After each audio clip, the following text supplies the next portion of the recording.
Today we're going to sharpen a Japanese knife. We're going to do the Gyuto. It's a double bevel, Western style. This is a Shigeki Tanaka ironwood handled R2 powdered steel Damascus blade.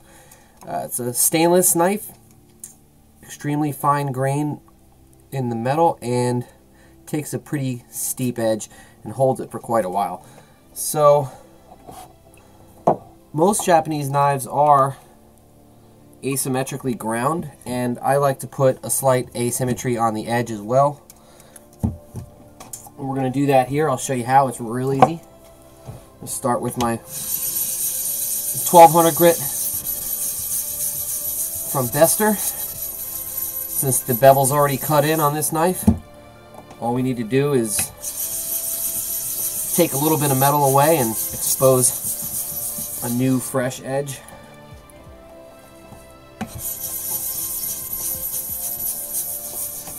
Alright.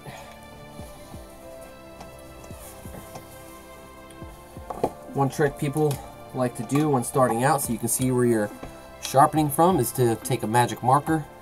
You can paint the edge just like that. Do both sides. So you can see where you're removing the steel from. And the trick is, as you sharpen your knife, over time what you want to do is remove the metal from the shoulder, what we call the shoulder of the bevel, down to the edge. So you should see the marker abrade from here, then down to the edge. That way you know you're thinning as you go. So let's see.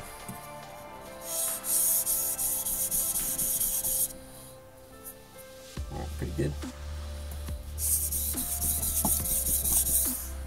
When you get to the tip, you got to lift up a little, but it depends on the knife how high you're going to go. Counting, I know a lot of people talk about counting their strokes. Counting is not important, or it's not as important as feeling for the burr, because if you raise the burr on the 5th stroke but you keep going just because you didn't get to 9 or 10 or whatever number it would have been, you're just taking away too much metal that you probably shouldn't have, and that lessens the useful life of your knife. So right when you get basically right when you get an even, consistent bevel down the entire length of the knife is when you flip to the other side.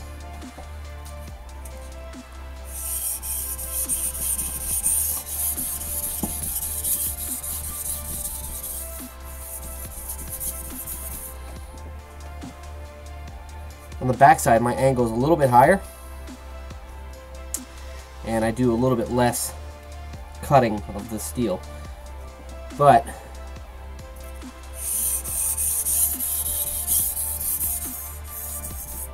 still flips the burr back over to this side, and I ease up on pressure as I go, and I do less. You have to do less and less work each time. And what that does is that's going to weaken your burr to the point where you get it so weak that it'll either eventually snap off, or you can pull it off on the felt block, strop it off, which exposes the true edge on your knife. If you're left with burr or like a wire edge, then you don't have a true cutting surface, and the edge will flip over and you'll be dull again. All right, a little bit more.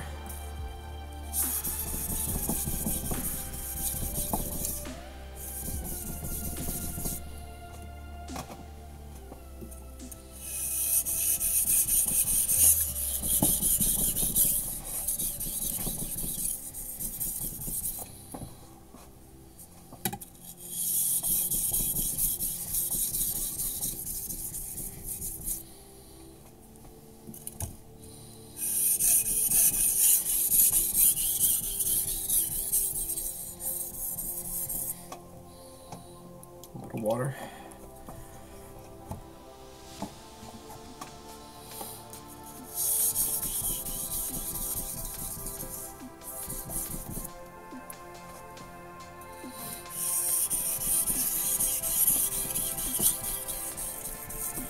You can see my stone is kind of glazed up now. It's got I remove the swarf here, it's got a lot of this swarf stuck embedded in the stone. It's a good time to take your plate and clean it out.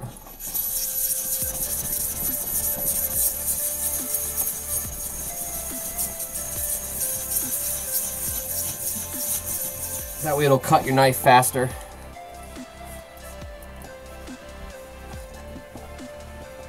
Almost done here. On this stone, I'm feeling a pretty good edge so far. I can hear and feel the difference now that it's clean. I don't know if you guys can hear that. It was kind of glazy before, kind of glossed. Sounds crispier now.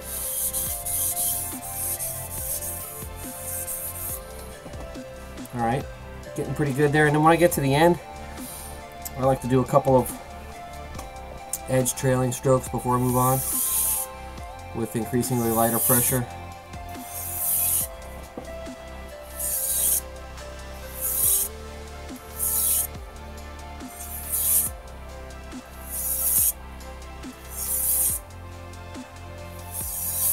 Alright, so that's it for that stone.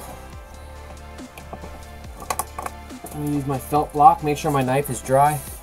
Take my felt block, just kind of run through it a couple times. If there's any excess burr, it'll hopefully pull it off. You can even go to your strop. I got this loaded with diamond. I like the felt loaded with diamond on Gyutos. It gives a great toothy edge.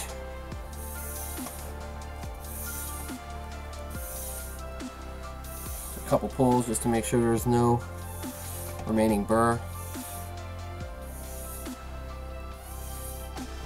Alright, now we're going to go up. We're going to take it up to 5K. It's the Rika, Suihiro Rika.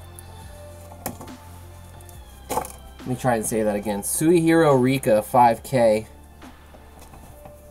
I like this stone for Gyutos and double bevels. It works really well. It has great feedback. You can really feel the edge on the stone. Helps you lock in that bevel. It's got a creamy feeling. And it leaves a kind of a, not a super bright finish, but it's, you know, it's pretty good haze to it. So same thing on this stone here. You have to do even less work though, because most of the work is done with the bevel being cut and some new teeth being exposed. So already I've got a burr already. So flip it over.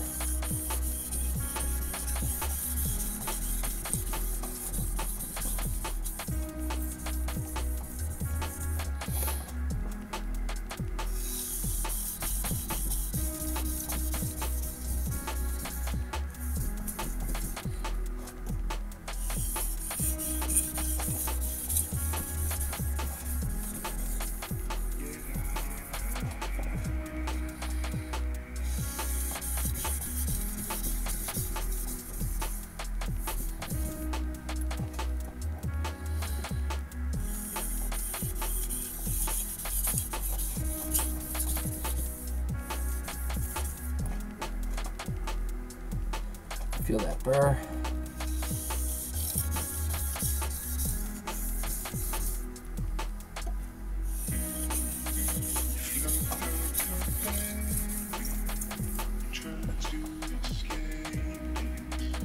I think we're doing pretty good.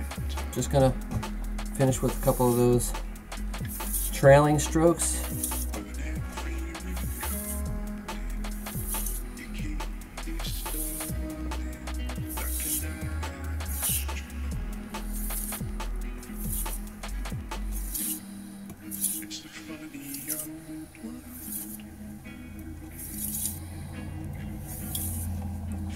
Alright, that's it for that.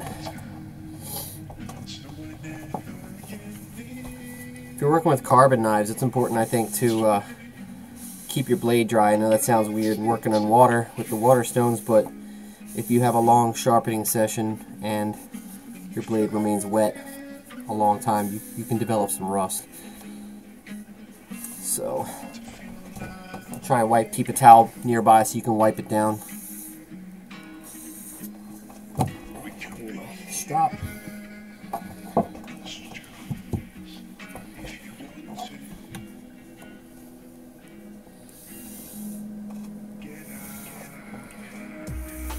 The angle I use for the stropping is slightly higher than the sharpening angle, just to make sure I hit the edge. But you don't want to go too high because then you can round it over and ruin all the work that you just did.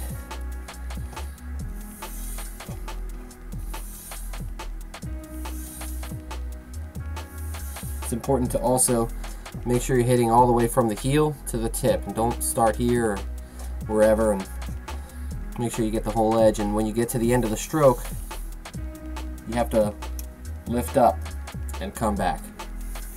You don't want to just slip off the end, because again you can round it over. So make sure you come to the end, lift up. I'm losing count of my strokes. I do like to count the stroke on stropping just to keep it even here, but it's hard to count and talk about this at the same time. A couple more, we'll see where we're at with the edge. We'll do a paper test.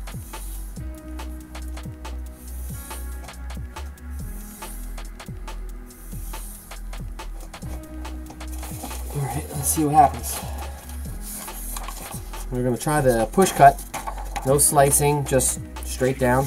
And I like to test the whole edge, so I'll try a section back here. Okay, move up a little, midsection. There's a little tear there. Go near the belly now. Looks pretty good. Pretty good. I'll give it a couple more strops here. There was a little tearing on the paper around the midsection there, but hopefully we can refine that here.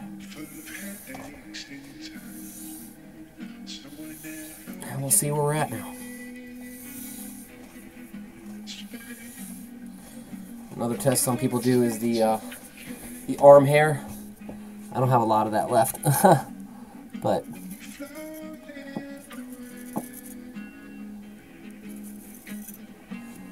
he's taking some hair off there.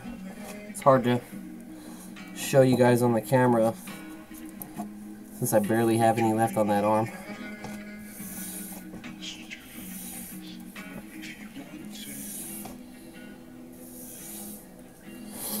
Alright, maybe we'll do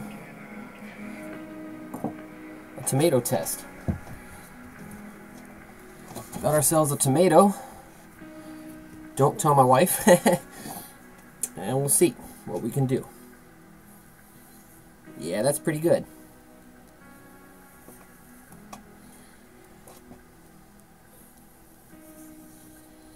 I mean, that's pretty good. Try this.